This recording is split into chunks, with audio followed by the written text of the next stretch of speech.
is going to work with the vision only determining what the distance is to things around the car when you're in a parking situation.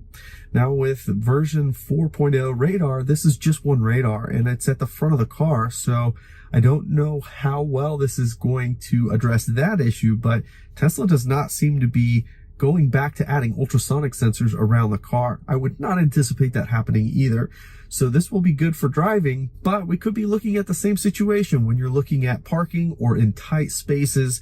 You're still not going to have those ultrasonic sensors, which in my opinion is a disappointment, but I'm not the expert here and I'm not a software engineer, so I couldn't tell you if I would bet the house on this being better than what's on the car today. So although it's great news that Tesla is rolling out new hardware to enhance the capabilities of these cars, the bad news, of course, is we continue to have more and more outdated hardware on our cars that we have out on the road. The fact that Tesla is planning to market this starting in mid-January does not mean every single car will have it starting in mid-January.